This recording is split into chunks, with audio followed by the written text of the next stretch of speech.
네, 유승민 작가 모셨습니다. 어서 오세요. 안녕하세요. 오늘 어떤 내용일까요? 오는 11월이 사망 4주기를 맞는 전두환 씨의 유해를 서울 연희동 자택 마당에 이제 안장을 하겠다, 영구 봉안하겠다라는 게 검토 중이다라는 보도가 나오고 있습니다. 어제 저희도 전해드렸어요. 네. 예. 현재 전 씨의 유해는 유골함에 담겨서 부인 이순자 씨가 이제 집 안에 4년 가까이 임시 안치하고 있는 중인데요. 마당에 유해를 매장하는 게 과연 가능할까를 좀 취재를 해봤습니다. 이게 관련 법이죠? 장사법인가요? 장사법입니다. 법상 어떻게 돼요? 가능해요? 현행법상 불가능하다라는 답변들을 받았습니다. 오, 그래요? 변호사를 통해서 자문을 구해봤는데요. 일단 분묘, 묘지 형태로는 절대 불가능하다. 봉분이 이렇게 있는. 예, 그렇습니다.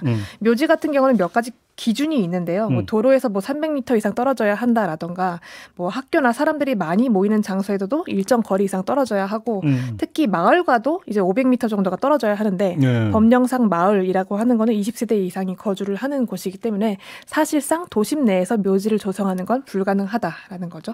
허가가 없이 분묘를 설치할 경우 혹은 매장할 경우에는 장사법 위반으로 형사처벌을 받게 됩니다. 아니 그러니까 법적 검토를 했겠죠. 안 했다면 그게 난센스고. 그래서 혹시 그러니까 이 묘소 형태로 한다는 건 아닌 얘기 아니에요? 그러니까 아니라고 보여집니다. 그 변호사들도 의아해하는 대목이기도 한데요. 뭐 종종 이제 단독주택에 거주를 하는 경우에 마당 나무 아래 유해를 안장하는 수목장, 자연장 같은 형태는 가능하죠. 그건 가능하대요. 네. 다만 이제 그 자연장이라는 게 이제 화장한 유골을 수목이나 잔디 뭐 이렇게 화초 아래 주변에 묻는 걸 의미를 하는 건데. 그리고 이제 다시 그러니까 그 땅 위는 평지처럼 네. 뭐 잔디가 그대로 있거나 그렇습니다. 이런 걸 이제 자연장이라고 합니까? 네. 예. 봉분이나 묘비 없이 이제 표식만 작게 해두는 게 전부인 형태인데 이것도 그 주택이 어느 지역에 속하냐에 따라서 가능 여부는 달라질 수밖에 없습니다. 이것도? 네. 이게 장사법 제17조에 나와 있는데요. 자연장이 가능한 지역들이 있습니다. 그러니까 주거지역 같은 경우에는 뭐 일반 주거지역, 준주거지역 이런 식으로 구분이 되는데 여기에 해당하지 않는 곳은 제한이 된다라고 하는데 그게 바로 전용 주거지역이고 연희동은 현재 제1종 전용 주거지역으로 구분이 되어 있다는 거죠. 이 지역에서는 또 자연장도 안 된다? 불가능하다라는 겁니다. 이 내용을 좀 강정욱 법무법인 제2행케익 변호사 이야기로 한번 들어보시겠습니다.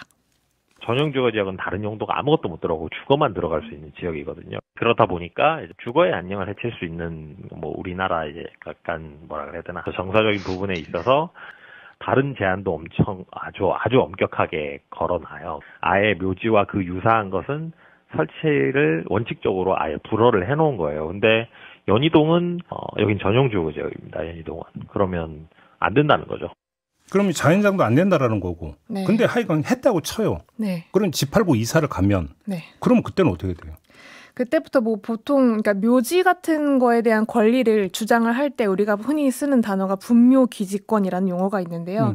이건 타인의 그 토지에 분묘를 했을 경우에 그 분묘에 대한 소유권을 주장을 할 때 나오는 그런 용어입니다. 그 토지주도 함부로 손 못 댄다 뭐 이런 뭐 얘기 속설이 있잖아요. 예, 그렇습니다. 근데 하지만 이건 말 그대로 묘지에만 적용이 되는 법이기 때문에 여기선 좀 논외가 될 수밖에 없고요.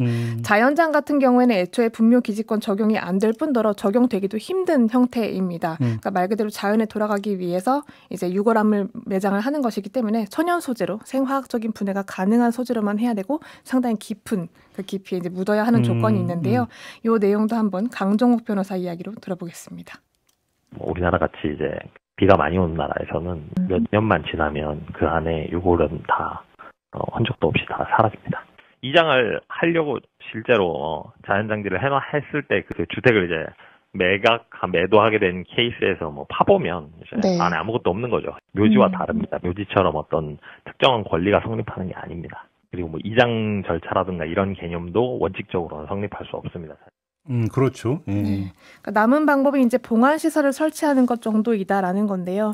이 전용 주거 구역이기 때문에 사실 이것도 원칙적으로는 금지가 되어 있어서 쉽지 않을 거다라는 의견들이 있었습니다. 그러면 정리를 하면 전두환 씨는 오갈 데가 아예 없다. 네. 이런 얘기네요. 현재 그런 상황입니다. 그러니까 뭐 자연장지 같은 경우도 이제 신고를 하면 되는 걸로 2001년 장사법 시행 이후에 이제 가능하게 됐지만 그 행정 뭐 지자체에서도 가능하면 좀 다른데 모시는 게 어떠냐라고 유도를 하는 편이라고 합니다. 그러니까 워낙 조건도 까다롭고 입증해야 하는 서류도 상당히 많기 때문에 좀 쉽지 않은 그런 상황에서 이제 전두환 씨의 유족들 같은 경우는 이제 갈 곳이 없다 보니까 주택 마당에 이제 안장을 하는 걸 검토하는 중이라고 하는데 그것도 전용 주거 지역이라 안 된다. 예. 불법이다. 실현되기 그것도 불법이다. 네. 오갈 데 없다. 그렇습니다. 이렇게 정리를 하도록 하겠습니다. 유승민 작가 수고하셨어요. 고맙습니다.